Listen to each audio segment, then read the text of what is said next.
साथियों नमस्कार। आप सभी का स्वागत है RWS क्लासेस में। जैसा कि आप सभी को विदित है, पशु परिचर भर्ती टेस्ट सीरीज हमारे RWS क्लासेस पर जारी है, जिसमें आपको संपूर्ण मॉक टेस्ट करवाया जा रहा है। तो संपूर्ण मॉक टेस्ट पेपर आज का हमारा रहेगा मॉडल पेपर नंबर 8 है। अब तक हम 7 मॉडल पेपरों को याद कर चुके हैं अच्छे से, व्याख्या के सहित बहुत ही बढ़िया ट्रिकों के माध्यम से पढ़ चुके हैं, याद कर चुके हैं। यही खासियत है हमारे RWS क्लासेस की कि आप क्लास में ही याद कर के जाएंगे, प्रश्न आपको आगे पढ़ने की आवश्यकता नहीं होगी। जांचो अपनी तैयारी को। तो मेरे भाई, एग्ज़ाम से पहले अपनी तैयारी को जांचना बहुत ज़रूरी होता है। तो साथियों, इसी तरह आप जैसे हमें सपोर्ट कर रहे हैं और अपनी तैयारी अच्छे से कर रहे हैं, पढ़ रहे हैं, पढ़ते रहे और चैनल को सब्सक्राइब ज़रूर कर लीजिएगा, क्योंकि आपके लिए यहीं पर डेली टेस्ट सीरीज़ करवाई जाती है। एक मॉडल पेपर आपको दिया जाता है और करंट अफेयर्स की शॉर्ट्स वीडियोज़ आपको देखने को मिलेगी, जिनसे सीधा आपको प्रश्न एग्ज़ाम में देखने को मिलने वाला है। तो प्लेलिस्ट में जाइए, प्लेलिस्ट में आपको शॉर्ट्स वीडियोज में राजस्थान डेली करंट अफेयर्स की प्लेलिस्ट मिलेगी। वहाँ पर आपको इम्पोर्टेंट प्रश्न दिए जाते हैं डेली के। तो आप चैनल को सब्सक्राइब कर लीजिए और बेल आइकन को प्रेस कर लीजिए, ताकि जैसे ही आप वीडियो डले आपको नोटिफिकेशन जाए और आप अपने प्रश्नों को कर पाए। राजस्थान जीके से रिलेटेड इम्पोर्टेंट फैक्ट्स आपको दिए जाते हैं। RWS फैक्ट वाली मुहिम चल रही है, जिसमें आपको एक टॉपिक को बहुत ही कम शब्दों में इम्पोर्टेंट पॉइंटों के माध्यम से उसे कवर करवाया जाता है। एग्ज़ाम के बेस पर उसको कवर करवाया जाता है, ना कि फालतू की थ्योरी। मतलब आप समझ सकते हैं, 1 घंटे की क्लास को हम आधा घंटे से भी कम में 20-25 मिनट में कवर करते हैं। और वो कवर ऐसा होता है कि उसमें फालतू की थ्योरी को हटाकर जो इम्पोर्टेंट फैक्ट हैं, जो एग्ज़ाम में अब तक बने हैं, उन फैक्ट को शामिल किया जाता है टॉपिक से रिलेटेड। तो एक बार आप विजिट कीजिए और देखिएगा ज़रूर। बाकी आज के लिए करते हैं हम अपने संपूर्ण मॉक टेस्ट पेपर 8 का शुभारंभ और प्रश्न नंबर 1 की तरफ बढ़ते हैं। आप वीडियो को शेयर कर दीजिए अपने साथियों तक और चैनल को सब्सक्राइब जरूर कीजिएगा। चैनल को ग्रो करवाना आपकी जिम्मेदारी है मेरे दोस्त, आप ही को करवाना है। मुझे पूर्ण विश्वास है आप ज़रूर करेंगे। चलिए तो पढ़ाई शुरू करते हैं। पहला प्रश्न है आपके इस स्क्रीन पर। पहला प्रश्न क्या बोल रहा है मेरे दोस्त कि अधोलिखित लोक देवता मुख्य तीर्थ स्थल में से कौन सा युग असंगत पूछा है। तो असंगत पूछा है यानी गलत पूछा है, तो एक गलत दिया हुआ होगा। तेजा जी, आप सभी जानते हैं ये सही हो जाएगा। तेजा जी परवत्सर में, नागौर परवत्सर, ठीक है। इनका जो तीर्थ स्थल है परवत्सर हो जाएगा। बिल्कुल ये तो सही है, इसमें तो कुछ गलत नहीं है। अच्छा, देवनारायण जी आसिंद भीलवाड़ा, ये भी सही हो जाएगा। पाबू जी कोलू गांव यानी कोलूमंड गांव, फलौदी, जोधपुर, ये भी सही हो जाएगा। तो ये तो तीनों सही है। और तल्लीनाथ जी कतरियासार, ये आपका असंगत हो जाएगा, गलत हो जाएगा। तल्लीनाथ जी गलत है, क्योंकि तल्लीनाथ जी का प्रमुख तीर्थ स्थल पांचोटा जालौर में स्थित है। कहाँ पर है? पांचोटा जालौर में स्थित है तल्लीनाथ जी कतरियासर, ठीक है। चलिए बढ़ते हैं नेक्स्ट प्रश्न की ओर। नेक्स्ट प्रश्न है आपका, खानवा के युद्ध में राणा सांगा की ओर से बाबर के विरुद्ध लड़ते हुए मारा गया था, वह था हसन खां मेवाती। कौन था? हसन खां मेवाती। हसन खां मेवाती ने राणा सांगा की ओर से युद्ध किया बाबर से और वीरगति को प्राप्त हुए। चलिए नेक्स्ट है आपका, सिवी जनपद की राजधानी थी। सिवी जनपद की राजधानी थी मध्यमिका। कौन सी थी? मध्यमिका हो जाएगी। नेक्स्ट प्रश्न है आपका, प्रसिद्ध चारण कवि दुर्सा आड़ा की बनवाई हुई स्वयं की भव्य पीतल की मूर्ति किस प्राचीन स्थान पर स्थित है? तो ये हो जाएगी आपके अचलगढ़ में। अचलेश्वर महादेव मंदिर के सामने प्रसिद्ध चारण कवि दुर्सा आड़ा की बनवाई हुई स्वयं की भव्य पीतल की मूर्ति स्थित है।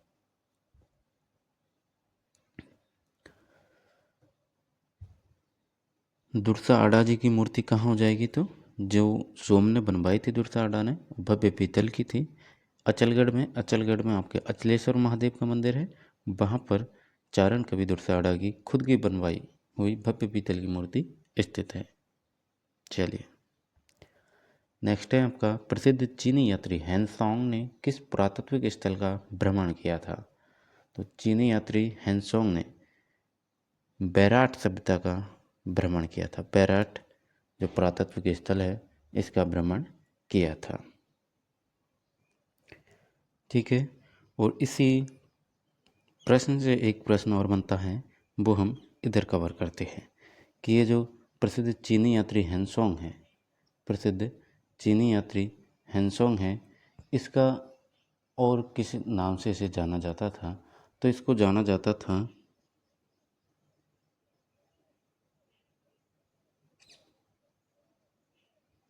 यात्रियों का राजकुमार।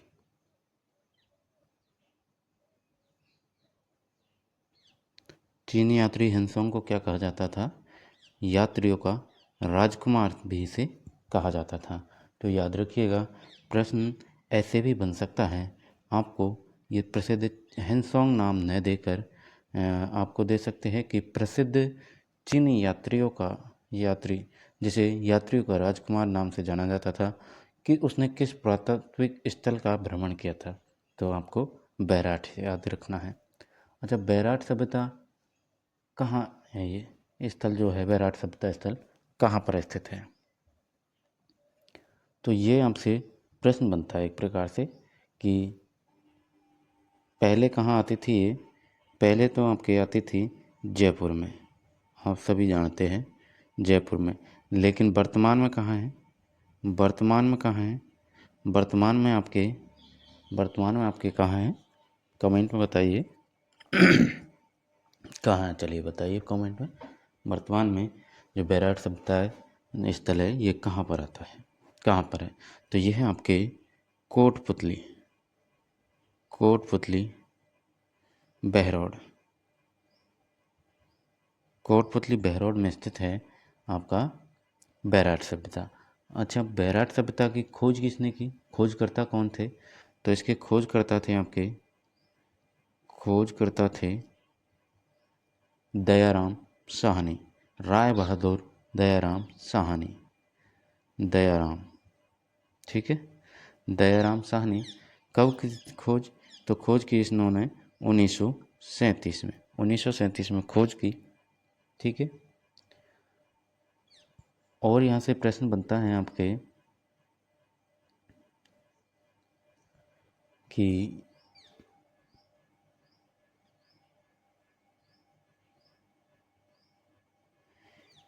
आपका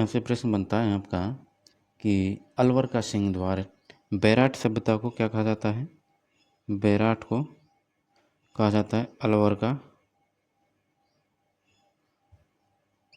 अलवर का सिंह द्वार।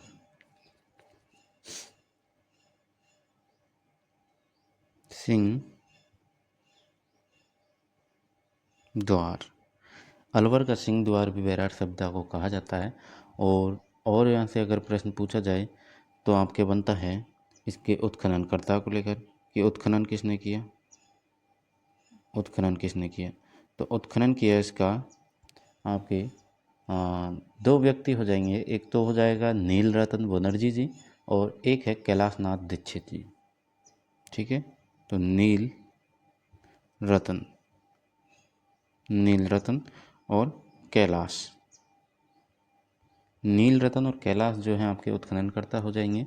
खोजकर्ता आपके दयाराम साहनी, 1937 में खोज हुई। स्थित है, पहले जयपुर में आती थी, अब नए जो लोग बने हैं तो कोटपुतली बहरोड में ये सभ्यता स्थल आ चुका है। ठीक है, बाकी इतना ही काफ़ी है इसके बारे में, और सारा कुछ पढ़ने लगेंगे तो मुझे पता है टाइम बहुत लग जाएगा। तो हम प्रश्नों को करने हैं तो प्रश्नों पर बढ़ते हैं। चलिए प्रश्न नंबर 6 की ओर बढ़ते हैं। और चीनी यात्री हेनसोंग ने भीनमाल के अलावा बैराट नामक स्थान का भी अवलोकन किया, यानी भीनमाल में भी इनको देखा गया। एक प्रकार से भीनमाल और बैराट दोनों ही स्थानों का इसने भ्रमण किया था। कालीबंगा सभ्यता किस लिपि का प्रयोग करते हैं? कालीबंगा सभ्यता के जो लोग हैं वो किस लिपि का प्रयोग करते थे? तो वो करते थे आपकी सैंधव लिपि का। सैंधव लिपि का उपयोग करते थे। यह लिपि दाएं से बाएं लिखी जाती थी। इस लिपि को अभी तक पढ़ा नहीं जा सका। तो इस लिपि को अभी तक पढ़ा नहीं जा सका जो सैंधव लिपि है, कालीबंगा सभ्यता के लोग यूज करते थे। ठीक है, नेक्स्ट है आपका गोसुंडी अभिलेख किस भाषा में लिखे गए थे? तो गोसुंडी अभिलेख हमके संस्कृत भाषा में लिखा गया है। गोसुंडी शिलालेख चित्तौड़ से प्राप्त हुआ। इस लेख में प्रयुक्त भाषा संस्कृत एवं लिपि कौन सी हो जाएगी? ब्राह्मी। ठीक है, चलिए नेक्स्ट है आपका महाराणा प्रताप के दरबारी विद्वान जिसने मुहूर्त माला ग्रंथ की रचना की वह था। मुहूर्त माला की रचना की थी आपके चक्रपाणी मिश्र जी ने। चक्रपाणी मिश्र जी ने मुहूर्त माला की रचना की। चक्रपाणी मिश्र विश्व वल्लभ, मुहूर्त माला, राज्याभिषेक पद्धति, व्यवहारवादी, इन सभी ग्रंथों की रचना किसने करी? चक्रपाणी मिश्र जी ने। ठीक है, ये कौन थे? महाराणा प्रताप के दरबारी विद्वान थे। चलिए, कुंवर चुंडा मेवाड़ को छोड़कर किस स्थान पर पलायन कर गए थे? तो कुंवर चुंडा आप सभी जानते हैं मांडू चले गए थे। क्यों गए थे? क्योंकि रायमल का जो मोक्कल का मामा था, हंसाबाई का भाई था, हंसा का भाई है ना, तो हंसाबाई का जो भाई था रायमल, उसका प्रभुत्व बढ़ गया था। तो प्रभुत्व बढ़ने के कारण मेवाड़ को छोड़कर कुंवर चुंडा जो है चले गए थे। और कुंवर चुंडा से आप सभी जानते हैं प्रश्न बनता है कि हमेशा ही बना है, इनकी प्रतिज्ञा को लेकर बनता है। भीष्म पितामह इनको कहा जाता है, पता है ना। तो भीष्म प्रतिज्ञा से इनका प्रश्न बनता है। ठीक है, चलिए नेक्स्ट प्रश्न की ओर बढ़े अपने। प्रश्न नंबर 10 है आपकी स्क्रीन पर, ये रहा। ठीक है, चलिए, मेवाड़ मारवाड़ जयपुर राज्य का त्रिपक्षीय संघर्ष मेवाड़ के किस महाराणा के शासनकाल में प्रारंभ हुआ था? तो ये हुआ था आपके महाराणा भीम सिंह के शासनकाल में। और ये आप सभी को याद होना चाहिए कि मेवाड़, मारवाड़ और जयपुर, इन तीनों में युद्ध की स्थिति आई और युद्ध हुआ भी। तो किस वजह से हुआ था? वो कारण था आपके त्रिपक्षीय संघर्ष देखने को मिला था। तो महाराणा भीम सिंह की पुत्री थी, कौन थी? एक पुत्री थी मेवाड़ के महाराणा भीम सिंह की, कृष्ण कुमारी नाम की। कृष्ण कुमारी विवाद आपने हिस्ट्री में पढ़ा है अच्छे से। तो वो विवाद जो है मेवाड़, मारवाड़ और जयपुर तीनों में विवाद की जो जड़ थी वो था, क्योंकि कृष्णा कुमारी की जो सगाई है वो मारवाड़ का एक भीम सिंह था उसके साथ की थी। परंतु क्या होता है कि विवाह से पहले ही इसकी मृत्यु हो जाती है भीम सिंह की। अब भीम सिंह की मृत्यु हो जाती है तो मेवाड़ का भीम सिंह क्या करता है? कृष्ण कुमारी की सगाई जयपुर वालों से करता है।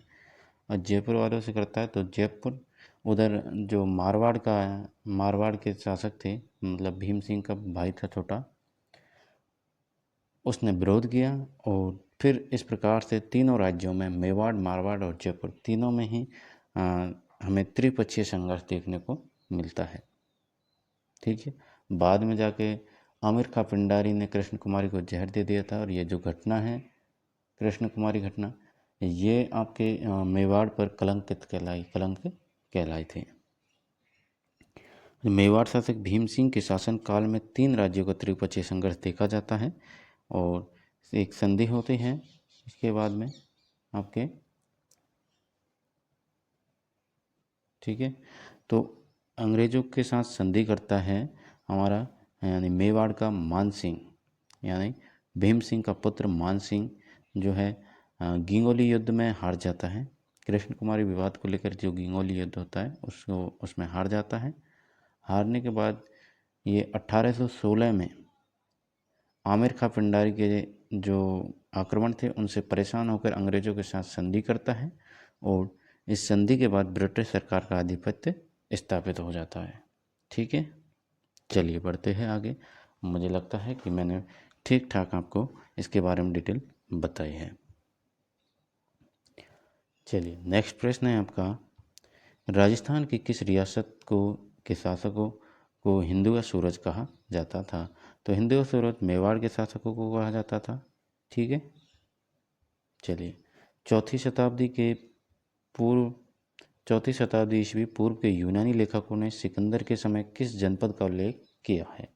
तो सूरसेन जनपद का उल्लेख किया है। वीर विनोद की रचना किसने की? तो हम सभी जानते हैं कवि श्यामल दास ने वीर विनोद की रचना की। सर्वप्रथम किस धातु का प्रयोग किया गया? तो सर्वप्रथम तांबे का प्रयोग किया गया था। तांबे का प्रयोग किया गया था। अच्छा, तांबे से एक प्रश्न बनता है आपके लिए जो मैं आपसे पूछना चाहूँगा।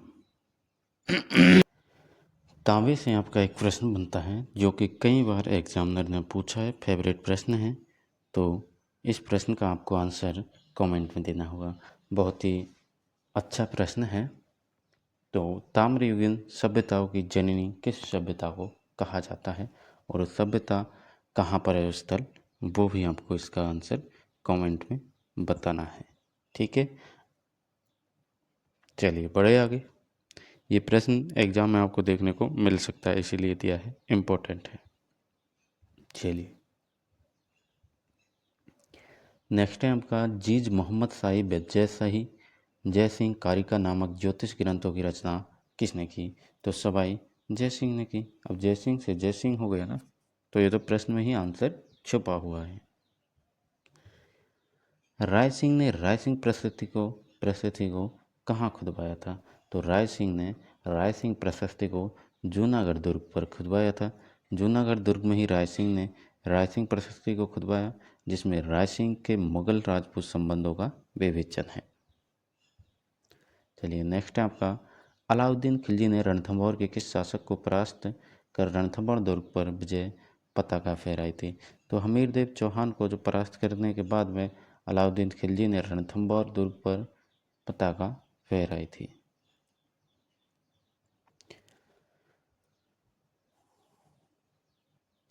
रणथंभौर दुर्ग पर आपके जो अलाउद्दीन खिलजी हैं, इसका अधिकार हुआ था 1301 में। 11 जुलाई 1301 में आपके रणथंभौर दुर्ग पर अधिकार हो जाता है अलाउद्दीन खिलजी का। अलाउद्दीन का सेनापति था उलुग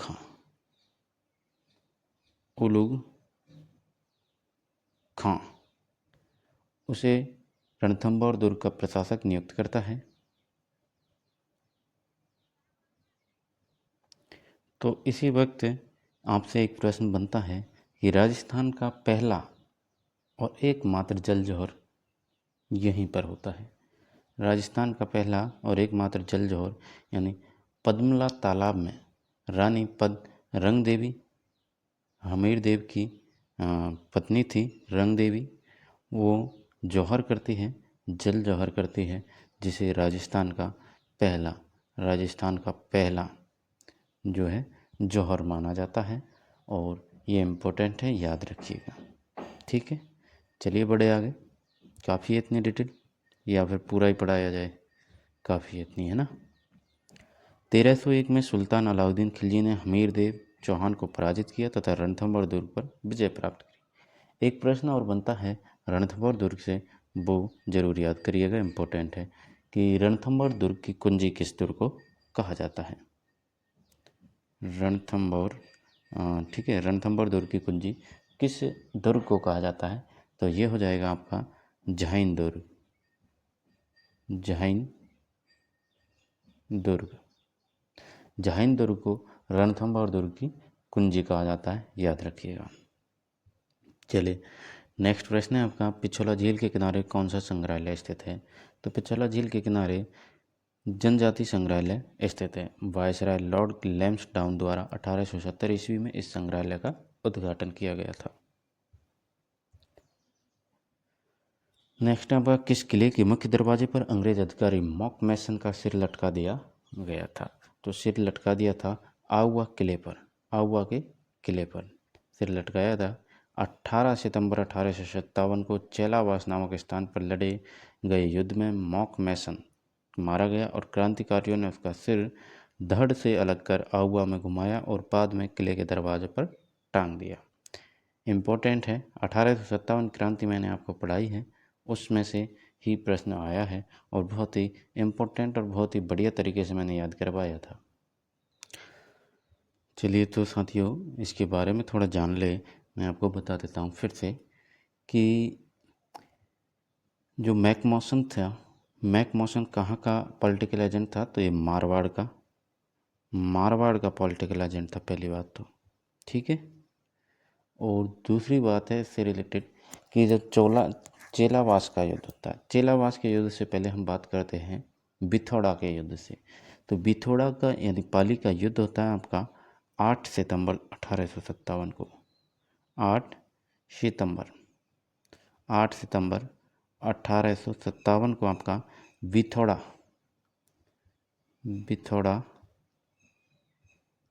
युद्ध होता है, ठीक है। 8 सितंबर 1857 को बिथोड़ा का युद्ध होता है। 8 सितंबर 1857 को युद्ध होता है किस किस में? तो मारवाड़ की सेना और क्रांतिकारी थे हमारे ठाकुर कुशाल सिंह की इसमें विजय होती है। और मारवाड़ की सेना का सेनापति था, एक इम्पोर्टेंट चीज़ बता रहा हूँ, याद रखिएगा, जो फैक्ट है वही बता रहा हूँ। सेनापति था एक अनार सिंह नाम का, वो मारा गया था। तो याद रखिएगा, जो बिथोड़ा पाली का युद्ध है इसमें कौन सा सेनापति मारा गया था? तो अनार सिंह का नाम याद रखिएगा, अनार सिंह। ये पूछा जा सकता है, इम्पोर्टेंट है, ठीक है। इसके बाद में आपके 18 सितंबर को होता है, 18 सितंबर को कौन सा होता है? 18 सितंबर को आपके चेलावास का युद्ध होता है। चेलावास युद्ध होता है 18 सितंबर 1857 को, जिसे और क्या कहते हैं? काला गोरा युद्ध के नाम से जाना गया, आउवा के युद्ध के नाम से जाना गया। और ये हुआ कहाँ पर था? पाली में हुआ था। क्रांतिकारी वही ठाकुर कुशाल सिंह चंपावत जी, और अंग्रेजी सेना के मध्य ये होता है, सेनापति था मैकमॉसन और पैट्रिक लॉरेंस, ठीक है। तो मैकमॉसन का सर यहाँ पर काटा गया था, और काटा किसने था वो भी मैं आपको ज़रूर बताना चाहूँगा। काटा था हमारे नारायण, क्रांतिकारी थे नारायण और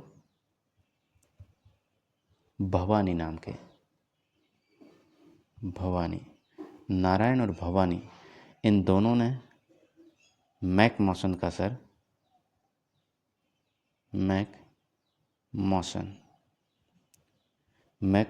सर काटा। सर काट के क्या किया? आउवा किले पर लटका दिया, आउवा किले पर लटकाया, ठीक है। तो समझ आया, कुछ हेल्प मिली है ना? इसी प्रकार से हम प्रश्नों को बड़े आराम से ही करेंगे साथी, जल्दी नहीं करनी है, क्योंकि डायरेक्ट जल्दी करनी होती तो आप लोग ही इसको कर सकते थे। प्रश्नों को हमारे यहाँ पर व्याख्या करवाई जाती है और हर एक ऑप्शन को लेकर, पॉइंट को लेकर उसकी व्याख्या दी जाती है, ठीक है। तो मैकमॉसन यानी ऊँट की कब्र या फिर मैकमॉसन की कब्र, एक प्रश्न और बनता है, मैकमॉसन की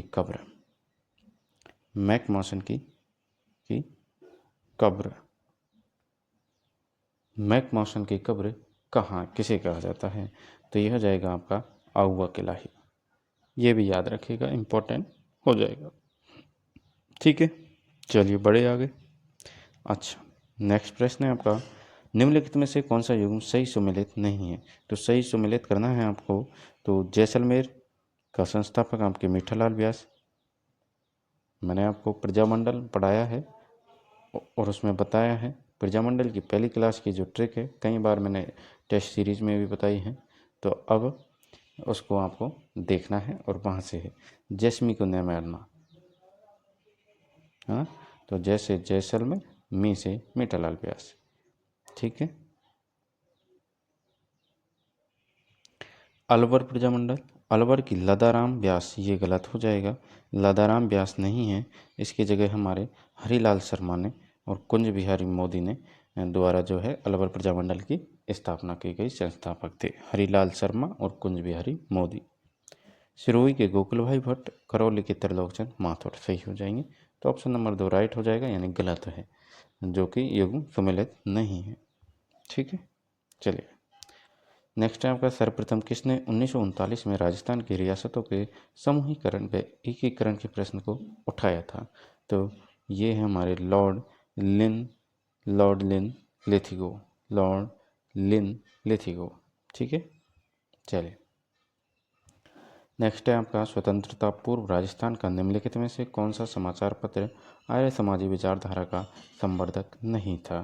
तो ये थे हमारे राजपूताना गजट। मौलवी मुराद अली ने अजमेर में राजपूताना गजट 1882 समाचार पत्र की शुरुआत की। चलिए बढ़े आगे, नेक्स्ट प्रश्न देखिए। प्रश्न नंबर 23 है आपकी स्क्रीन पर। ठीक है, चलिए निम्न में से कौन सी कालबेलिया नृत्य की प्रसिद्ध नृत्यांगना है? तो कालबेलिया नृत्य की प्रसिद्ध नृत्यांगना गुलाबोबाई हो जाएगी। कालबेलिया नृत्य की प्रसिद्ध नृत्यांगना गुलाबो का जन्म होता है आपके कोडरडा में हुआ।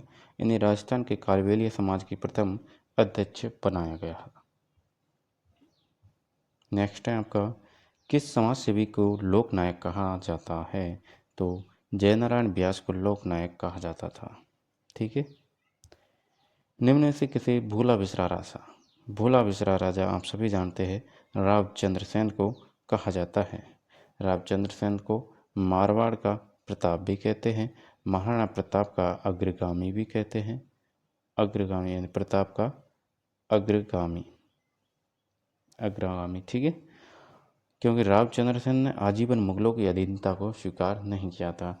तो इन तीनों शब्दों को याद रखना है आपको कि भूला बिसरा राजा, मारवाड़ का प्रताप, महाराणा प्रताप का अग्रगामी। ठीक है, कौन हो जाएगा? रावचंद्र सेन। चलिए नेक्स्ट है आपका प्रश्न, नवलखा किला कहाँ स्थित है जिसका निर्माण कभी पूर्ण नहीं हुआ, अतः यह किला आज भी अपूर्ण है? तो नवलखा जो किला है ये आपके झालावाड़ में स्थित है, जिसका निर्माण आज तक पूर्ण नहीं हुआ है। नवलखा किला राज्य के झालावाड़ जिले में स्थित है। इस किले का निर्माण कभी भी पूर्ण नहीं हो पाया, अतः यह किला आज भी अपूर्ण है। ठीक है, चलिए नेक्स्ट प्रश्न की ओर बढ़े। किस झील के किनारे विजय राजराजेश्वर मंदिर स्थित है? तो गैप सागर झील के किनारे आगे विजय राजराजेश्वर मंदिर स्थित है। इस मंदिर का निर्माण डूंगरपुर की रानी उम्मेद कंवर यानी उदय सिंह की रानी थी उम्मेद कंवर, उसने करवाया था। उदयपुर में स्थित वह हवेली जिसमें विश्व की सबसे बड़ी पगड़ी रखी हुई है। तो विश्व की सबसे बड़ी पगड़ी कहाँ है? बागौर की हवेली में। बागौर की हवेली कहाँ है? उदयपुर में स्थित है। ठीक, चलिए राव रणमल द्वारा निर्मित कौडम देसर की बावड़ी स्थित है। तो राव रणमल द्वारा निर्मित कौडम देसर की बावड़ी आपके बीकानेर में स्थित है। बीकानेर में कौडम देसर स्थित है। ठीक है, चलिए नेक्स्ट प्रश्न की ओर बढ़े। यह बावड़ी बीकानेर में स्थित है। इस बावड़ी को पश्चिम राजपूताना की प्राचीनतम बावड़ी माना जाता है। ठीक है,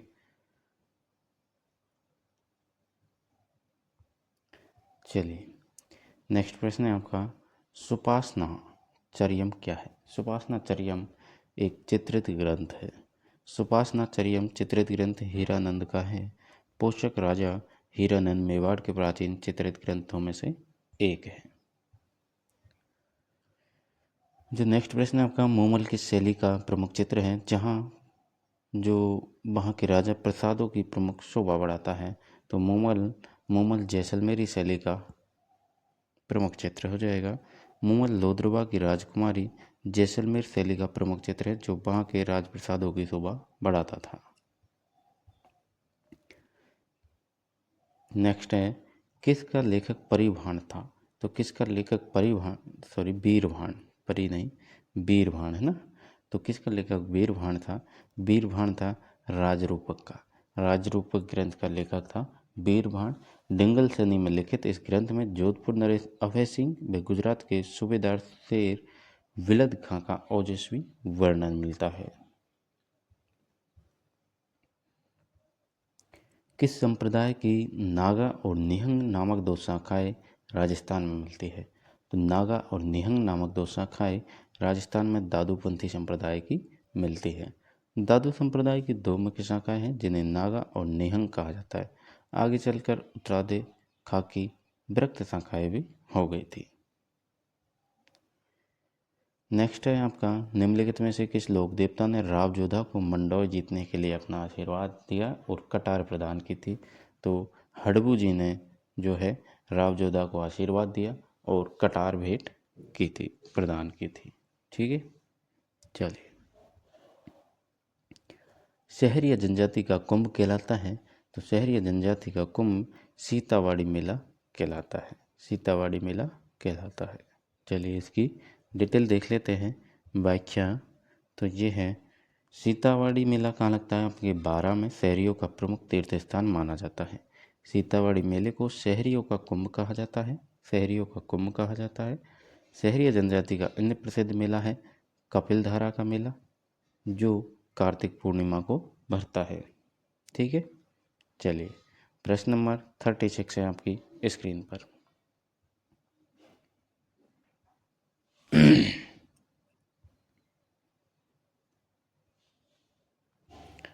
तो मुर्किया से आशय। अच्छा, मुर्किया कहाँ का आभूषण है? तो कानों का आभूषण है मुर्किया। मुर्किया आभूषण गोलाई लिया हुआ है। यह आभूषण पुरुषों द्वारा कानों में पहना जाता है। ठीक है, चलिए नेक्स्ट प्रश्न है आपका, वरी पड़ला क्या कहलाता है? तो वरी पड़ला आपके वर पक्ष द्वारा वधु पक्ष के लिए कपड़े, आभूषण आदि भेजना वरी पड़ला कहलाता है। यानी वर पक्ष दूल्हे दुल्हन के लिए आभूषण, कपड़े वगैरह भेजता है, तो वो कहलाता है वरी पड़ला। वरी वधु की पोशाक और आभूषणों को कहा जाता है। पड़ला उसके साथ ले जाने वाले मेवे और मिठाइयों को कहा जाता है। वरी पड़ला वर पक्ष के लोग बारात के साथ ले जाते हैं, जिसे वधु पहनती है। चलिए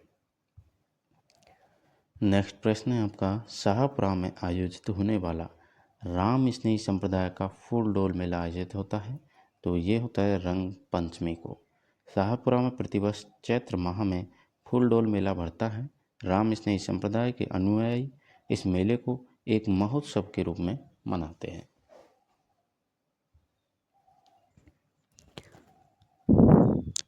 नेक्स्ट प्रश्न है आपका, विश्व का एकमात्र वृक्ष मेला कहाँ आयोजित होता है? तो विश्व का एकमात्र वृक्ष मेला आप सभी जानते हैं जोधपुर ग्रामीण में आयोजित होता है। और क्यों होता है? वो खिजड़ली गांव है यहाँ पर, और खिजड़ली कांड आप सभी को मालूम है। विश्व में एकमात्र वृक्ष मेले का आयोजन खिजड़ली गांव जोधपुर ग्रामीण में किया जाता है। इस मेले को खिजड़ली मेला भी कहा जाता है। यह मेला भाद्रपद शुक्ल दशमी को शहीद अमृता देवी बिश्नोई की स्मृति में आयोजित होता है। अमृता देवी के साथ अनेक महिलाओं ने खिजड़ी वृक्ष की रक्षा के लिए अपना बलिदान कर दिया था। चलिए नेक्स्ट प्रश्न है आपका 40वां आपकी स्क्रीन पर, हेला ख्याल को लेकर। तो हेला ख्याल लोक संगीत राजस्थान के क्षेत्रों से संबंधित है। तो ये है आपके दौसा सवाई माधोपुर जिलों में हेला ख्याल होता है। हेला ख्याल दौसा, करौली, सवाई माधोपुर जिलों में प्रचलित है। लंबी टेर देना इसकी विशेषता है, जैसे हेला देना है ना। चलिए नेक्स्ट है आपका अग्नि नृत्य का प्रारंभ व आयोजन मुख्यतः किया जाता है। तो अग्नि नृत्य का प्रारंभ व आयोजन बीकानेर से किया जाता है। इस नृत्य का उद्गम बीकानेर के जसनाती संप्रदाय के सिद्ध जाटों द्वारा जलते हुए अंगारों पर किया जाता है। नेक्स्ट है आपका ऐसे मिलित करना है। ऐसे मिलित जो युग में जो गलत है वो छांटना है आपको। 3 ऑप्शन राइट है, 1 गलत दे रखा है। तो मछली नृत्य आपके बंजारा बिल्कुल सही हो जाएगा, मछली नृत्य बिल्कुल सही है। दूसरा आपका चक्री नृत्य कंजर जनजाति, ये भी सही हो जाएगा। और चरी नृत्य आपके गुर्जर करते हैं, ये भी सही है। लेकिन मावलीय नृत्य ग्रासिया दे रखा है। मावलीय नृत्य आपके कौन करता है? कथौड़ी जाति जो है मावलीय नृत्य करती है, कथौड़ी जाति, ना कि ग्रासिया। ठीक है, चलिए नेक्स्ट प्रश्न है आपका, रामदेव जी के संबंध में कौन सा कथन असत्य है, ये आपको बताना है। तो रामदेव जी के संबंध में पहली बात तो रामदेव जी जोधपुर की मसूरिया पहाड़ी पर इनका मंदिर है, ये भी सही है, सत्य है। इन्होंने पोखरण के भैरव राक्षस का वध किया था, इसलिए इन्हें कृष्ण का अवतार माना जाता है, ये भी सही है। ये अर्जुन के वंशज माने जाते हैं, ये भी सही है। रामदेव के विशाल मंदिर में प्रतिवर्ष चैत्र शुक्ला 2 से 11 तक मेला भरता है, ये आपका गलत हो जाएगा। ये कथन असत्य है, रामदेव जी के बारे में है। रामदेवरा में भाद्रपद शुक्ला 2 से 11 तक मेला भरता है प्रतिवर्ष। चैत्र को हटा देना आपको, यहाँ पर एक ही शब्द का अंतर है, चैत्र भाद्र। ठीक है, जो चैत्र शुक्ला दे रखा है इसकी जगह भाद्रपद शुक्ला 2 से 11 तक मेला भरता है। चलिए, निम्न में से कौन सा युग्म असंगत है? तो लोहागढ़ आपके भरतपुर में स्थित है, राइट है। पटनेर दुर्ग हनुमानगढ़ में है, और मेहरानगढ़ दुर्ग जोधपुर में है। गागरोन दुर्ग आपके बारा में नहीं है, ये आप सभी जानते हैं, झालावाड़ में है। कहाँ स्थित है? झालावाड़ में। ठीक, गागरोन दुर्ग झालावाड़ जिले में आहू और काली सिंध नदियों के संगम स्थल सामेल जी के निकट स्थित है। राजस्थान में किस प्रकार के प्रशासनिक वन क्षेत्र सर्वाधिक पाए जाते हैं? तो राजस्थान में सुरक्षित वन जो है सर्वाधिक पाए जाते हैं। नेक्स्ट प्रश्न है आपका, बबूल के वृक्ष किस प्रकार के वन में मिलते हैं? तो बबूल के वृक्ष आपके मरुस्थलीय वन में मिलते हैं। नेक्स्ट है, राजस्थान में घास के मैदान या हम कहें चारागाह को क्या कहा जाता है? तो घास के मैदान और चारागाह को बीड कहा जाता है, बीड कहा जाता है। बीड या फिर कहे ओरण मुख्य रूप से अजमेर, भीलवाड़ा व शेखावटी में पाए जाने वाले घास मैदान या चारागाह को कहते हैं। ओरण मैं आपको बता दूं, ओरण उस भूमि को कहा जाता है जैसे जो मंदिर के चारों तरफ की जो भूमि होती है, मंदिर के चारों तरफ की, जैसे ये मंदिर हो जाएगा आपका, है ना, तो इसके जो चारों तरफ की भूमि है, ये जो बंजर भूमि होती है ना, वो कहलाती है ओरण।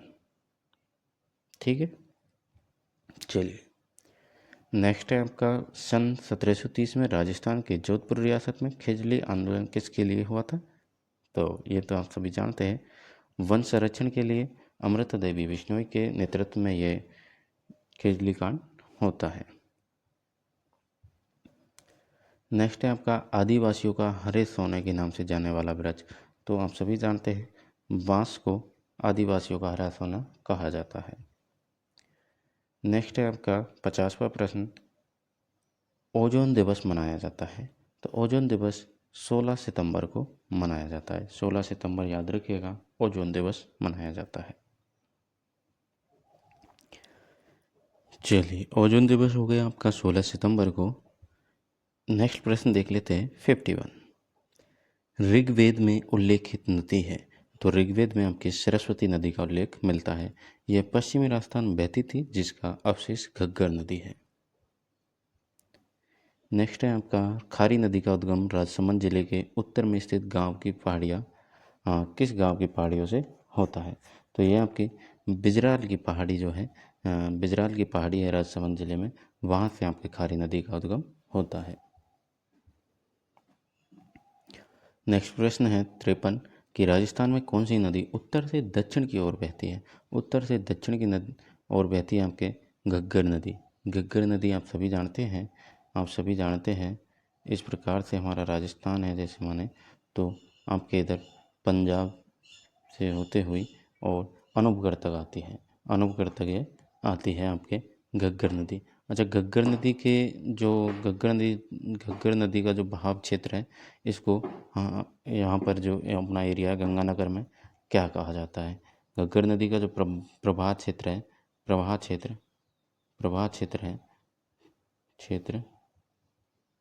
को क्या कहा जाता है, तो इसको कहा जाता है मेरे दोस्त, याद रखिएगा, कई बार पूछा जा चुका है, नाली। और नाली नस्ल एक भेड़ की भी होती है, भेड़ की नस्ल भी नाली होती है। और प्रवाह क्षेत्र को क्या कहा जाता है, घग्गर नदी के को नाली कहा जाता है। तो दोनों शब्दों को याद रखिएगा, ठीक है। चलिए नेक्स्ट प्रश्न है आपका, सांवर झील में नहीं गिरने वाली नदी कौन सी है। यानी सांवर झील में आपके गिरने वाली नदी आपको दे रखी है, तो नहीं गिरने वाली कौन सी हो जाएगी। गिरने वाली कौन सी हो जाएगी, पहली बात तो मेंढा, खंडेला और रूपनगढ़ तीनों ही सांवर झील में गिरती हैं। लेकिन कांतली नदी आपके सीकर नीम का थाना में आ चुकी है, नीम का थाना है ना, तो ये आपके सांवर झील में नहीं गिरती है, ठीक। राजस्थान में पानी लेखा परीक्षा का मुख्य उद्देश्य क्या है। तो पानी लेखा परीक्षा का मुख्य उद्देश्य है जल संबंधी संरचनाओं की प्रभावोत्पादकता, रख रखाव और सुरक्षा करना। भीखा भाई सागवाड़ा नहर राजस्थान में किस नदी पर बनाई गई है। तो भीखा भाई सागवाड़ा नहर आपके माही नदी पर बनाई गई है। जो नहर है भीखा भाई सागवाड़ा नहर माही नदी पर बनाई गई है। चलिए बढ़ते हैं नेक्स्ट प्रश्न की ओर। 75 नंबर का प्रश्न है आपका, दूरबीन का आविष्कार किसने किया था। तो दूरबीन का आविष्कार गैलीलियो ने किया। दूरबीन का आविष्कार 1609 ईस्वी में इटली के वैज्ञानिक गैलीलियो ने किया था। साइंस के प्रश्न आ चुके हैं आपके, ठीक है। चलिए, समय मापक विज्ञान है। समय मापक विज्ञान हॉरोलॉजी को कहते हैं। समय मापक विज्ञान जो होता है हॉरोलॉजी को कहते हैं। नेक्स्ट है आपका, परमाणुवीय नाभिक किसने खोजा था। तो परमाणुवीय नाभिक रदरफोर्ड ने खोज की। रदरफोर्ड ने परमाणु के नाभिक की खोज करी। अर्नेस्ट रदरफोर्ड ने वर्ष 1911 में खोज की। कब खोज की, रदरफोर्ड ने परमाणुवीय नाभिक यानी परमाणु के नाभिक की खोज रदरफोर्ड ने की 1911 में। क्रोमेटोग्राफी की तकनीक का प्रयोग होता है एक मिश्रण से पदार्थों को अलग करने में। नेक्स्ट है आपका, भूपर्पटी में सर्वाधिक पाया जाने वाला तत्व। तो ऑक्सीजन जो है भूपर्पटी में सर्वाधिक पाई जाती है। सबसे अधिक क्रियाशील धातु कौन सी है। तो सबसे अधिक क्रियाशील धातु आपके पोटेशियम हो जाएगी। नेक्स्ट है, किस धातु से बनाई मिश्र धातु को हवाई जहाज, रेल के डिब्बे में पुर्जों के काम में लिया जाता है। तो एल्यूमिनियम को जो है आपके हवाई जहाज और रेल के डिब्बे में पुर्जे बनाने के लिए काम में लिया जाता है। एल्यूमिनियम धातु तांबे और लोहे की तुलना में हल्की होती है, इसलिए इसका प्रयोग हवाई जहाज और रेल डिब्बों के पुर्जे बनाने में किया जाता है। एल्यूमिनियम में जंग नहीं लगती, ठीक, इसलिए भी इसका उपयोग किया जाता है। चलिए, प्रश्न नंबर 82 आपकी स्क्रीन पर है। निम्नलिखित में से किसमें कार्बन नहीं पाया जाता। तो कार्बन आपके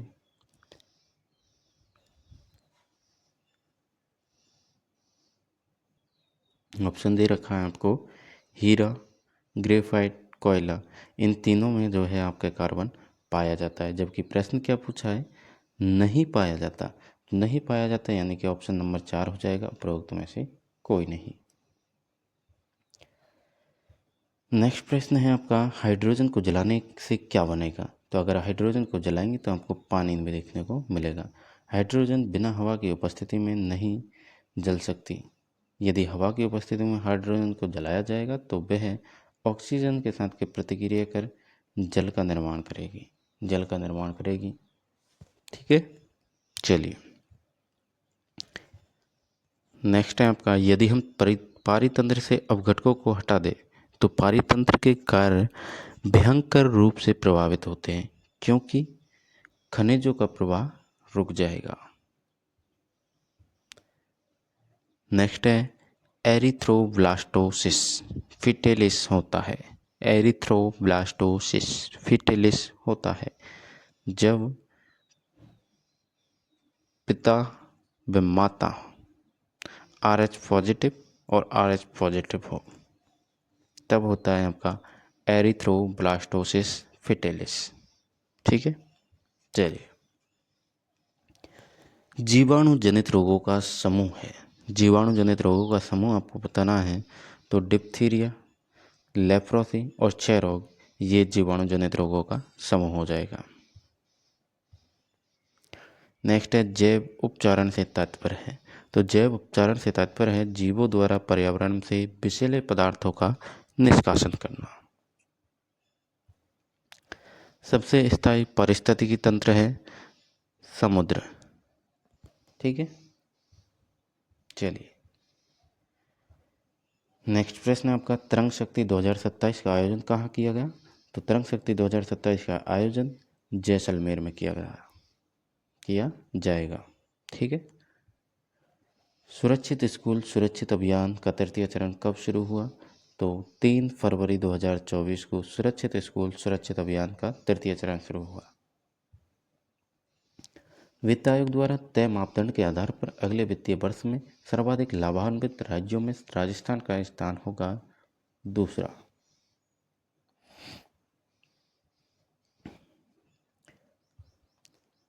निम्नलिखित में से किसके लिए सोट्टो पोर्टल लॉन्च किया गया है? तो सोट्टो पोर्टल अंगदान और प्रत्यारोपण हेतु लॉन्च किया गया है। चलिए नेक्स्ट है आपका 93वां प्रश्न कि PKC ERCP प्रोजेक्ट के संबंध में असत्य कथन का चयन आपको करना है। असत्य कथन का चयन आपको करना है तो इसमें आपका हो जाएगा असत्य कथन आपको बताना है। तो इसमें आपको असत्य कथन बताना है। किस प्रकार से ये प्रश्न बनाए देखिए आप कि सभी ऑप्शनों को असत्य दे दिया है, सभी ऑप्शनों को असत्य दिया है, गलत दिया है। अब स्टूडेंट करे तो करे क्या भाई, कोई तो सही करेगा। अब इतना थ्योरी लिखी है ये, तो इसमें कोई शब्द तो जनरली जो तुक्का मारते हैं वो ऐसे करते हैं कि यार कुछ तो सही होगा तो चलो ए कर दे, बी कर दे, सी कर दे, डी कर दे, लेकिन साला यहाँ तो सारा का सारा ही गलत दे दिया है। चारों ही ऑप्शन गलत है, असत्य है ERCP के बारे में। ठीक है, चलिए नेक्स्ट प्रश्न है आपका, राष्ट्रीय प्रिंटिंग एक्सपो 2024 का आयोजन किया जाएगा तो ये आपके जयपुर में किया जाएगा। नेक्स्ट है निम्न में से कहाँ 5G टेस्टिंग लैब संचालित नहीं है?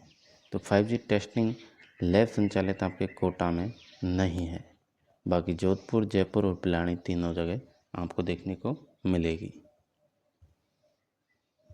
चलिए नेक्स्ट प्रश्न है आपका 96, पायलट प्रोजेक्ट के तौर पर किस खनन क्षेत्र को ग्रीन बेल्ट के रूप में विकसित किया जा रहा है? तो ग्रीन बेल्ट के रूप में खारिया खंगार को विकसित किया जा रहा है। हरित राजस्थान योजना आरंभ की गई थी। हरित राजस्थान योजना 2009-10 में आरंभ की गई। ठीक, कांग्रेस घास क्या है? इंपॉर्टेंट प्रश्न है, कांग्रेस घास क्या है? तो कांग्रेस घास एक खरपतवार है। अमेरिका से आयातित इस घास से जयपुर जिला सर्वाधिक प्रभावित है। इस घास को चर्म रोग और अस्थमा का वाहक माना जाता है। जो कांग्रेस घास है इससे कौन सा रोग होता है? चर्म रोग और अस्थमा। प्रभावित कौन सा जिला है सर्वाधिक? तो जयपुर जिला सर्वाधिक प्रभावित है। अमेरिका से आयातित की गई है और ये खरपतवार है। ठीक है, इम्पोर्टेंट है, याद रखिएगा। नेक्स्ट है आपका 99 राजस्थान के किस जिले में राष्ट्रीय पक्षी अभ्यारण्य है? तो राष्ट्रीय पक्षी अभ्यारण्य आपके भरतपुर में है। किस वर्ष में रणथंभौर को राष्ट्रीय उद्यान घोषित किया गया था? तो 1980 में रणथंभौर को राष्ट्रीय उद्यान घोषित किया गया था। राजस्थान में मानसून का जुआ किसे कहते हैं? मानसून का जुआ इम्पोर्टेंट हो जाएगा, कृषि को मानसून का जुआ कहते हैं, क्योंकि भाई मानसून अच्छा रहा, बारिश अच्छे से आई या तो कृषि अच्छी हो गई, या फिर बारिश ज़्यादा आ गई तो कृषि खराब हो जाएगी। जैसे अभी फ़िलहाल में पूर्वी राजस्थान में अगर देखें तो बाजरे की खेती हो रही है। किसकी खेती हो रही है? बाजरा की खेती। अब बाजरा की खेती हो रही है तो मेरे दोस्त बारिश इस बार ज़्यादा है, तो ज़्यादा बारिश की वजह से बाजरे कई खेतों में, मैं बताऊं पर्सनली तो हमारे गांव में बाजरे की खेती जो है ख़राब हो चुकी है। क्यों हो चुकी है? क्योंकि भारी बारिश के कारण। तो इसी को तो कहते हैं मानसून का जुआ। अब मानसून का जुआ ही तो खेला है। जुए का मतलब होता है एक सट्टा लगाना, है ना। तो मानसून का जुआ यानी कि मानसून के ऊपर निर्भर करती है खेती, कृषि कि कितना होगा, तो इसको कहा जाता है मानसून का जुआ। ठीक। नेक्स्ट है आपका, राजस्थान के प्रथम मुख्यमंत्री कौन थे? तो राजस्थान के प्रथम मुख्यमंत्री हीरालाल शास्त्री जी थे। निम्न में से खरीफ की फसल कौन सी है, ये आपको बताना है। तो खरीफ की फसल हो जाएगी आपके चावल हो जाएगी और बाजरा हो जाएगी। फिलहाल जो है आपके खरीफ की फसल ही चल रही है। ठीक है, चलिए नेक्स्ट प्रश्न है आपका, बजेड़ा किसे कहते हैं? तो बजेड़ा आप सभी जानते हैं, पान के जो खेती की जाती है उन खेतों को बजेड़ा कहते हैं। नेक्स्ट है आपका, महाधिवक्ता को उसके पद से कौन हटा सकता है? तो राज्यपाल जो है महाधिवक्ता को उसके पद से हटा सकता है। ठीक है, चलिए अब आ जाइए अपने पार्ट बी के लिए। यहाँ से स्टार्ट होता है अपना पार्ट बी, यानी कि एनिमल हस्बेंड्री वाला पोर्शन। 45 प्रश्न, 45 अंक। ठीक, चलिए तो पशुपालन का पार्ट भी करते हैं कंप्लीट। अब प्रश्न नंबर आपके सामने है 106 नंबर होगा, राष्ट्रीय डेयरी अनुसंधान संस्थान NDRI यानी को डीम्ड विश्वविद्यालय की मान्यता कब मिली? तो ये मिली थी आपके 1923 में। चलिए तो NDRI के बारे में थोड़ा अपन जान ले, थोड़ा सा ज़रूरी है। ठीक, NDRI का पूरा नाम आप सभी को पता है, प्रश्न में आपने देख लिया है, नेशनल डेयरी रिसर्च इंस्टीट्यूट। ठीक,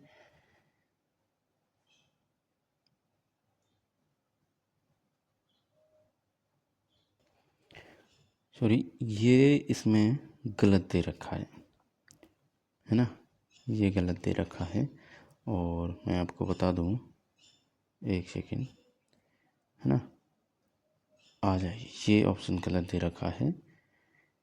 राष्ट्रीय डेयरी अनुसंधान संस्थान NDRI की 1923 में तो आपके क्या हुई थी, इसकी स्थापना होती है ना, और इसको डीम्ड विश्वविद्यालय की मान्यता मिली थी 1989 में। ये हो जाएगा आपका राइट आंसर इस प्रश्न का, ये हो जाएगा आपका राइट आंसर। 1989 में आपके जो है NDRI को डीम्ड विश्वविद्यालय की मान्यता मिली थी। अच्छा 1923 में क्या है? तो 1923 में मेरे भाई 1923 में नेशनल डेयरी रिसर्च इंस्टीट्यूट यानी 16 जुलाई 1923 को आपके 16 जुलाई 1923 को बेंगलोर में इसकी स्थापना होती है। और नाम क्या था? इसका नाम था मेरे दोस्त imperial institute of animal husbandry and drawing. 1923 में जब इसकी स्थापना हुई बेंगलोर में, तब इसका नाम क्या था? Imperial institute of animal husbandry and drawing. फिर से सुन लीजिए और नोट कर लीजिए, imperial institute of animal husbandry and drawing था। लेकिन 1947 में इसका नाम बदला गया था। और 1947 में क्या किया गया? 1947 भी आपको ऑप्शन में मिल रहा है, तो 1947 में NDRI नाम किया, यानी नेशनल डेयरी रिसर्च इंस्टीट्यूट। 1923 में नाम क्या था? 1923 में था आपका imperial institute of animal husbandry and drawing, ठीक है। और 1947 में इसका नाम चेंज किया, और 1955 में क्या किया, 1955 ऑप्शन में दिया है क्या, दिया है साहब। तो 1955 में आपके किया था इसका स्थानांतरण, यानी बेंगलोर से आपका करनाल में स्थानांतरण किया गया, करनाल में, ठीक है, करनाल में इसका स्थानांतरण किया, करनाल में इसका क्या किया, स्थानांतरण किया, ठीक है। तो 1923 में इसकी स्थापना होती है, बेंगलोर में होती है, 16 जुलाई 1923 को होती है, जिसमें नाम क्या था इसका, तो नाम हो जाएगा आपके imperial institute of animal husbandry and drawing. फिर क्या होता है, 23 के बाद में आप 47 में आते हैं, तो 1947 में इसका नाम बदला जाता है। नाम क्या किया जाता है, NDRI यानी राष्ट्रीय डेयरी अनुसंधान संस्थान। नाम बदलने के बाद में इसका स्थानांतरण किया जाता है, यानी पहले बेंगलोर में स्थापना हुई, अब आपके 1955 में करनाल में इसका स्थानांतरण किया जाता है, और सन 1989 में आपके डीम्ड विश्वविद्यालय की इसको मान्यता मिलती है, ठीक है। चारों ऑप्शन अच्छे से समझ आ गए, मैं उम्मीद करता हूँ आपको अच्छे से समझ आ गए होंगे, तो बढ़े आगे, ठीक, समझ आ गया। 1923 यानी 16 जुलाई 1923 को imperial institute of animal husbandry drawing के नाम से बेंगलोर में स्थापना हुई, 1947 में नाम बदला, और 1955 में आपके स्थानांतरण किया करनाल में, और 1989 में डीम्ड विश्वविद्यालय की मान्यता दी गई। हो गया ऑपरेशन प्रश्न का पूरी तरीके से। चलिए नेक्स्ट है आपका विदेशी गाय का वैज्ञानिक नाम। विदेशी गाय का वैज्ञानिक नाम बॉस टॉरसस हो जाएगा, और देसी गाय का वैज्ञानिक नाम पूछ लिया जाए तो बॉस इंडिकस हो जाएगा। तो ये क्या है आपके देसी गाय, ठीक है, और ये आपके विदेशी गाय का हो जाएगा। कैप्रा हिरकस बकरी का हो जाएगा, बकरी का हो जाएगा। और गैलस डोमेस्टिकस, गैलस डोमेस्टिकस आपका हो जाएगा मुर्गी का, मुर्गी का, ठीक है। मुर्गी का वैज्ञानिक नाम क्या हो जाएगा, गैलस डोमेस्टिकस। विदेशी गाय का बॉस टॉरसस, देसी गाय का बॉस इंडिकस, कैप्रा हिरकस बकरी का। और मैं आपको बताऊं तो भैंस का बुबेलस बुबेलिस हो जाएगा, भेड़ का ऑबिस एरिस हो जाएगा, बकरी का कैप्रा हिरकस हो ही गया है, और कौन बचा अपना, ऊँट बचा। तो ऊँट का आपके कैमेलस ड्रोमेडेरियस हो जाएगा, एक कुबड़ वाले का, याद रखिएगा। और दो कुबड़ वाले का अगर पूछ लिया जाए तो दो कुबड़ वाले का नाम होता है कैमेलस बैक्टीरियंस, ठीक है। तो इन जो पशु हैं हमारे, इनके वैज्ञानिक नाम आपको जरूर याद रखने हैं, इनसे प्रश्न आपको जरूर देखने को मिलेगा। तो याद हो गए सारे। बॉस इंडिकस देसी गाय, बॉस टॉरसस विदेशी गाय, कैप्रा हिरकस बकरी, गैलस डोमेस्टिकस मुर्गी, बुबेलस बुबेलिस भैंस, ऑविस एरिस भेड़, और कैमेलस ड्रोमेडेरियस या फिर कैमेलस बैक्टीरियस ये ऊँट के हो जाएंगे, ठीक है। चलिए बढ़ते हैं आगे। मेरे साथी, प्रश्न की हर एक ऑप्शन की व्याख्या आपको मिल रही है, तो अब आपका फ़र्ज बनता है कि आप चैनल को सब्सक्राइब जरूर करें, शेयर जरूर करें अपने साथियों तक, ठीक है। क्योंकि इस प्रकार से व्याख्या आपको कहीं देखने को नहीं मिलेगी, पूरे यूट्यूब पर देख लीजिए आप, डायरेक्ट आपसे ऑप्शन टिक करवाएगा। और चलिए नेक्स्ट प्रश्न, ठीक है। तो वर्ष 2021-22 में भारत का दुग्ध उत्पादन कितना था, यानी 221 मिलियन टन आपके 2021-22 में भारत का दुग्ध उत्पादन था, 221.06 मिलियन टन। और भारत में 2020-21 की तुलना में 21-22 में 5.29% की वृद्धि हुई है। 2021-22 में प्रति व्यक्ति दूध उपलब्धता जो थी 444 ग्राम प्रति व्यक्ति थी, जो 2022-23 में बढ़कर कितनी हो गई, 469 ग्राम हो गई। तो याद रखिएगा 2022-23 में आपके 469 ग्राम हो गई है प्रति व्यक्ति दुग्ध उपलब्धता, ठीक। चलिए, अच्छा गाय को रखने के स्थान को क्या कहते हैं, तो गाय के रखने के स्थान को बायर कहा जाता है, बायर में रखा जाता है। बायर, बायर्ड, बायर्ड भी आपको देखने को मिल सकता है। रे की जगह डे आपको देखने को मिल सकता है, तो घबराइएगा नहीं, एक ही चीज़ है। ठीक, चलिए। भैंस के कीचड़ में नहाने की क्रिया क्या कहलाती है? जब भैंस कीचड़ में नहाती है तो वो कहलाती है आपकी बेलोविंग। बेलोविंग कहलाती है कीचड़ में नहाने की क्रिया। चलिए, कृत्रिम गर्भाधान के संबंध में सही कथन आपको बताना है, तो पशु का मध्यकाल में होना आवश्यक होता है। ये तो बिल्कुल सही है। कृत्रिम गर्भाधान करवाना है तो भाई पशु मध में तो आना चाहिए, वीर्य को योनि के मध्य छोड़ना चाहिए, ये तो आवश्यक कथन नहीं है। सही कथन, पशु रोगग्रस्त, ये गलत है। रोगग्रस्त हो जाता है, ये गलत है, ये खराब विधि है, ये भी गलत है। पहला ऑप्शन सही हो जाएगा कि पशु मध्यकाल में होना आवश्यक होता है। चलिए,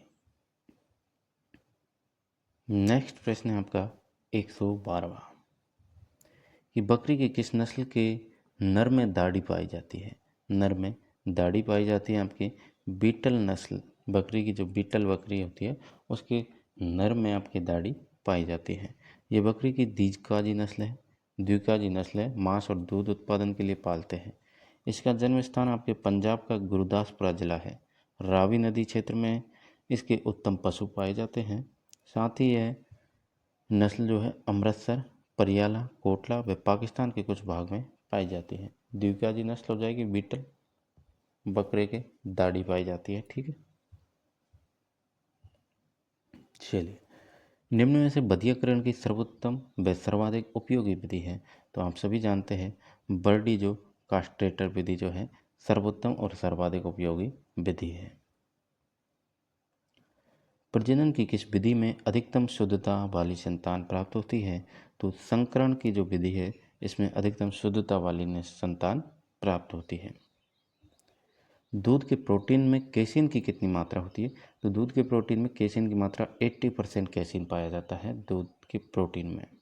ठीक है, भेड़ में यौवनावस्था कब प्रारंभ होती है?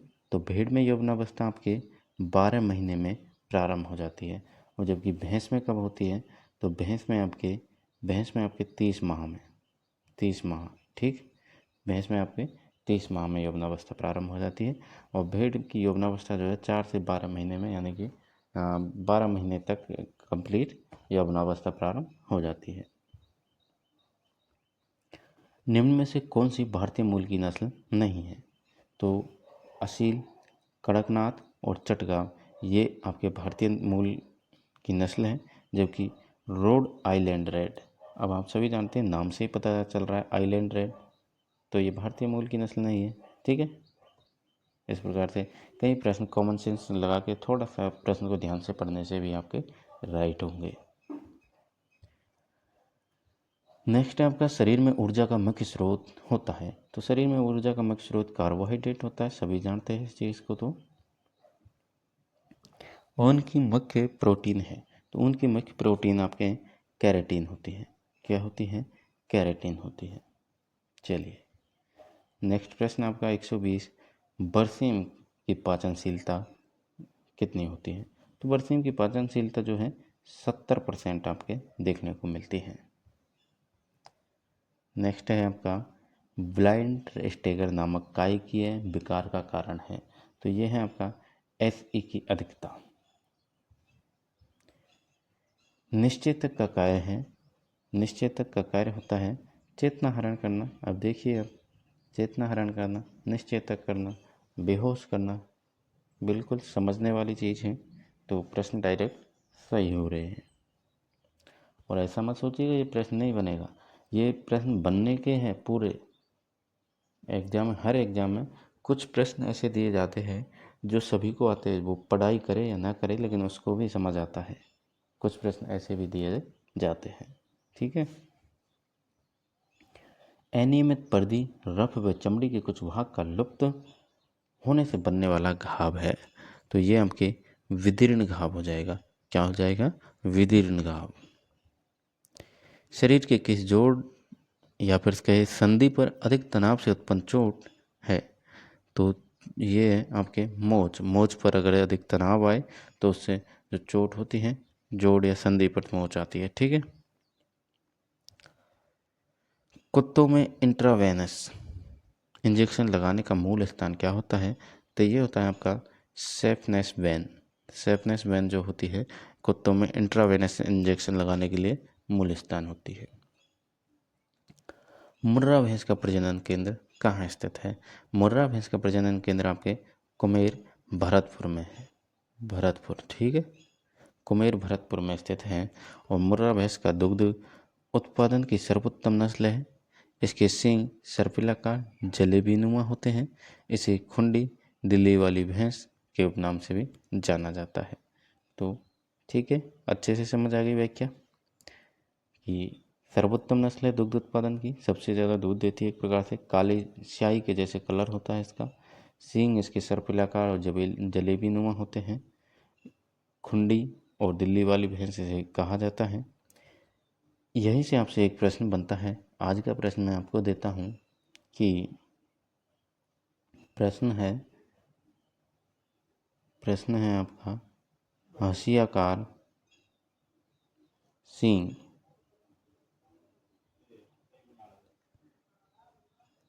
किस भैंस के होते हैं?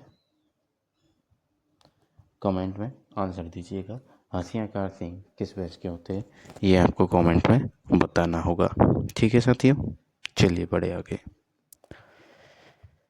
नेक्स्ट प्रश्न है आपका, कुत्ता में दांतों की संख्या कितनी होती है? तो कुत्ते में दांतों की संख्या आपके 42 होती है, 42। ठीक है, 42 दांतों की संख्या कुत्ते में पाई जाती है। चलिए प्रश्न नंबर 128 है आपके सामने है। अमाशय का वह भाग जो मधुमक्खी के छत्ते के समान दिखाई देता है तो वो होता है आपका रेटिकुलम। रेटिकुलम जो है मधुमक्खी के छत्ते के समान दिखाई देता है। रूमिनेंट पशु जुगाली करने वाले का अमाशय 4 भागों में बटा होता है, रूमन, रेटिकुलम, ओमेजम और एबोमेजम। इनमें से ओमेजम को सत्यमाशय कहते हैं और जो रूमंती पशु में अनुपस्थित होता है। ठीक है, तो ओमेजम को सत्यमाशय कहते हैं। ठीक, और जो एबोमेजम है, एबोमेजम आपके ऊंट में उपस्थित नहीं होता, ऊंट में नहीं होता। ठीक, याद रखिएगा। प्रजनन से लेकर पुनः ब्याने तक का समय क्या कहलाता है? तो ये आपका गर्भकाल कहलाता है। गर्भकाल क्या है? प्रजनन से लेकर पुनः ब्याने तक का समय। निम्न में से कौन सा पशु पॉलीस्ट्रस है? पॉलीस्ट्रस आपका सूअर है। चलिए, कील दांतों के लिए दांत पाए जाते हैं तो कील दांत आपके गाय में तो पाए नहीं जाएंगे, ना ही भैंस में पाए जाते हैं, ना ही बकरी में, लेकिन सूअर में कील दांत पाए जाते हैं। सूअर, कुत्ते, इनमें पाए जाते हैं आपके कील दांत। पशु के निचले जबड़े में कृंतक दांतों की संख्या कितनी होती है? तो ये होती है आपके पशु के निचले जबड़े में 4 कृंतक दांत पाए जाते हैं। पशु के जबड़े में कुल कृंतक दांतों की संख्या 8 होती है, 4 ऊपर और 4 नीचे पाए जाते हैं। नेक्स्ट प्रश्न है आपका, राष्ट्रीय पशु रोग नियंत्रण कार्यक्रम कब शुरू हुआ था? तो राष्ट्रीय पशु रोग नियंत्रण कार्यक्रम 11 सितंबर 2019 को शुरू किया गया। इसमें गाय, भैंस, भेड़, बकरी तथा शुकर वंशीय पशुओं में प्रत्येक 6 माह के अंतराल पर खुरपका मुंहपका यानी कि एफएमडी का टीका लगाया जाता है। तो एफएमडी का टीका लगाया जाता है। ठीक है, ये कार्यक्रम कब शुरू हुआ? 11 सितंबर 2019 को। भारतीय डेयरी निगम की स्थापना कब हुई थी? तो भारतीय डेयरी निगम की स्थापना 1970 में हुई। भारतीय डेयरी निगम की स्थापना 1970 में हुई। ठीक, चलिए 135वां प्रश्न है आपके सामने, गोपाल परियोजना संबंधित है। तो गोपाल जो परियोजना है पशु प्रजनन से संबंधित है। ठीक है, अब मानव प्रजनन से तो नहीं होगी ना ही दुग्ध उत्पादन से, ये आपके पशु प्रजनन से है। यह योजना 2 अक्टूबर 1990 से शुरू की गई। पशुपालकों के आर्थिक सुधार और कृषकों को रोजगार प्रदान करने हेतु गोपाल परियोजना जो है शुरू की गई थी। तो गाय में शुक्राणु और अंडे का मिलन या फिर निषेचन कहाँ होता है? तो ये होता है आपके ओविडक्ट में। ओविडक्ट में जो है आपके गाय में शुक्राणु और अंडे का मिलन होता है, निषेचन होता है। गाय के घी का फॉलेंस की मान कितना होता है? तो गाय के घी का फॉलेंस की मान 1.5 से 2.5 होता है, 1.5 से 2.5 होता है। ठीक है। घोड़े में गुणसूत्रों की संख्या कितनी होती है? तो घोड़े में गुणसूत्रों की संख्या होती है 64। ठीक। गाय बकरी में आपके 60 होते हैं, भैंस में 48 और दलदली जो भैंस है उसमें 48 होते हैं आपके, और 50 आपके भारतीय पानी वाली भैंस में 50 होते हैं, और भेड़ में 54 गुणसूत्र होते हैं। इन गुणसूत्रों को जरूर याद कीजिएगा, प्रश्न यहाँ से बनेगा। ठीक है। तो गुणसूत्रों को मैं आपको बता दूं थोड़ा सभी को, वो अच्छा रहेगा। तो भैंस आपके दलदली भैंस में होते हैं। ठीक। तो भैंस में दलदली में होते हैं आपके 48 और पानी वाली भैंस में कितने होते हैं? 50 गुणसूत्र होते हैं। ठीक। नेक्स्ट है हमारी भेड़ में होते हैं। भेड़ में गुणसूत्र कितने होते हैं? तो भेड़ में होते हैं 54 यानी 54। और नेक्स्ट हो जाएगा आपका बकरी, गाय और बकरी। तो गाय बकरी में होता है 60 गुणसूत्र। कितने होते हैं? 60 होते हैं। नेक्स्ट है आपका ऊंट। तो ऊंट में कितने होते हैं गुणसूत्र? ऊंट में होते हैं आपके 74। अच्छा, सबसे ज़्यादा गुणसूत्र किसमें होते हैं? तो सबसे ज़्यादा होते हैं आपके मुर्गी में जो है गुणसूत्र सबसे ज़्यादा होते हैं। मुर्गी। ठीक है। तो मुर्गी में कितने होते हैं? 78 गुणसूत्र होते हैं। मुर्गी के कितने? 78। अच्छा, और कौन बच गया? भैंस हो गई दोनों, दलदली और पानी वाली, 48-50। भेड़ हो गई आपके 54, गाय बकरी हो गई 60, ऊँट हो गई 74, मुर्गी हो गई 78, और बचा आपका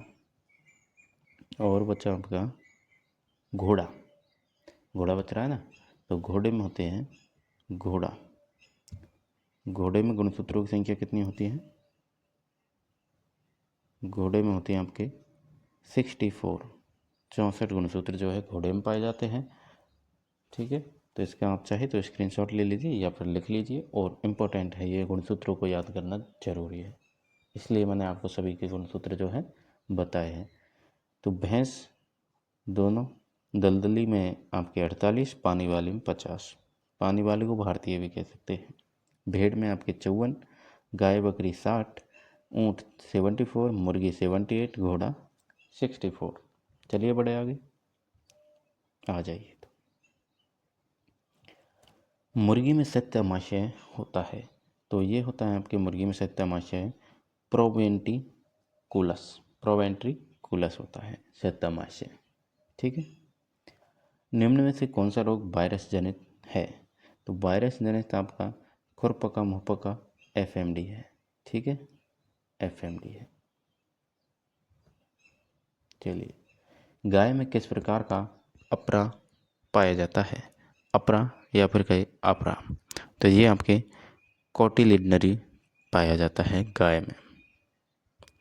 एक प्रक्रिया जिसके द्वारा संदेश को स्रोत से रिसीवर तक भेजते हैं वो कहलाती है संचार की प्रक्रिया कहलाती है। बिल्कुल ठीक। चलिए, नेक्स्ट प्रश्न है आपका, सर्वाधिक दूध देने वाली भैंस की नस्ल कौन सी है? तो मुर्रा हो जाएगी, सर्वाधिक दूध देती है आपके। ठीक है, याद रखिएगा इसके बारे में। सींग जलेबीकार, सर्पिलाकार, रंग काला स्याही जैसा, है ना। ठीक है। कम उम्र में पशु चयन की विधि क्या है? तो कम उम्र में पशु चयन की विधि गुणांकन पत्र द्वारा जो है पशुओं का चयन किया जाता है। हाथ से बर्तनों की सफाई के लिए कितने % सोडा का उपयोग करें? तो बर्तनों की सफाई के लिए आप 0.25 से 0.45% जो है सोडा का उपयोग कर सकते हैं। प्रथम बार टैबलेट कंप्यूटर के माध्यम से पशु गणना कब शुरू हुई थी? तो टैबलेट कंप्यूटर के माध्यम से प्रथम बार जो पशु गणना प्रारंभ हुई वो हुई थी आपके 1 अक्टूबर 2018 को। 1 अक्टूबर 2018 को। नेक्स्ट है आपका, किसी बछड़े का जन्म के समय भार 30 किग्रा है तो खीस कितना पिलानी चाहिए? तो खीस आपके 3 kg पिलाना चाहिए। यानी खीस पिलाते कितने हैं? तो खीस आपके 1/10 भाग, 1/10 भाग आपके खीस पिलाना चाहिए। शरीर भार का 1/10वां भाग जो है खीस बछड़े को पिलाना चाहिए। ठीक है, याद रखिएगा। और इस प्रकार से भी ये थोड़ा ट्रिक लगा के प्रश्न बनाया गया है कि बछड़े के जन्म के समय भार 30 किग्रा दे रखा है तो खीस कितना पिलाना चाहिए। तो इस प्रकार से आपसे प्रश्न पूछा जाए, अब 30 की जगह आपको कुछ भी मिल सकता है। जैसे मिल गया 40, तो 40 में आपको क्या करना है, आपको आंसर कैसे देना है, 40 में आपको 10 का भाग दे देना है। तो कितना आएगा? तो आंसर आ जाएगा आपका 4 kg, है ना।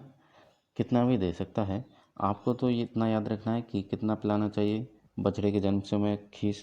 तो बछड़े के जो भार होता है उसका 1/10 भाग खीस पिलाते हैं हम। तो अब भार दे रखा है आपको, मान लीजिए 60 kg दे रखा है, तो आप 10 का भाग दीजिए और निकाल लीजिए। 6 kg जो खीस है वो पिलाना चाहिए। तो इसी प्रकार आपको कितना भी kg दे दे, आप इस तरह प्रश्न को सही कर पाएंगे। ठीक है, तो कंफ्यूज नहीं होना है बिल्कुल भी। पशु के ब्याने से कितने दिन पूर्व दूध निकालना बंद कर देना चाहिए? तो 60 दिन पहले, यानी 2 माह पहले दूध निकालना बंद कर देना चाहिए। एनडीडीबी की स्थापना कब हुई थी? तो एनडीडीबी की स्थापना आपके 1965 में हुई। 1965 में एनडीडीबी की स्थापना हुई थी। ठीक है, चलिए नेक्स्ट और आखिरी प्रश्न है आपका, हैचिंग क्रिया का तात्पर्य क्या है? तो हैचिंग क्रिया आपके अंडे से चूजे निकलना हैचिंग क्रिया कहलाती है। मुर्गी में चोंच काटना डिवेकिंग कहलाती है। एक दिन के चूजे में और दिन में पोल्ट्री में कलंगी हटाना डबिंग। अंडे से चूजे निकालना जो है 21 दिन में लगते हैं। और मुर्गी का गर्भकाल आपका 21 दिन का होता है। तो अंडे से चूजे कितने दिन में निकलते हैं आपके? 21 दिन में। मुर्गी का गर्भकाल कितने दिन का हो गया? 21 दिन का। ठीक है, वो कलंगी हटाना क्या कहलाता है? पोल्ट्री में कलंगी हटाई जाती है तो वह कहलाता है आपका डबिंग। ठीक है, मुर्गी की चोंच काटना आपकी डिबेकिंग कहलाती है। तो आगे समझ अच्छे से 150 प्रश्न हमने कर लिए हैं साथियों। बहुत ही बढ़िया तरीके से और व्याख्या के माध्यम से आपसे हर एक चीज़ को बहुत बढ़िया तरीके से समझाने की कोशिश की है और याद करवाया है।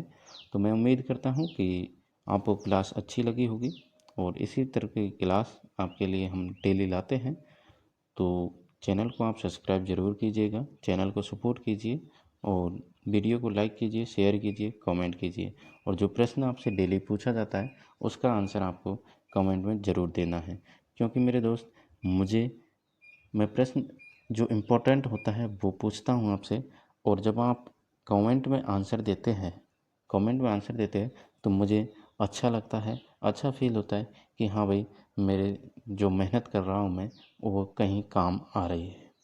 पढ़ रहे हैं आप, पूरी वीडियो देख रहे हैं, इससे ये साबित होता है।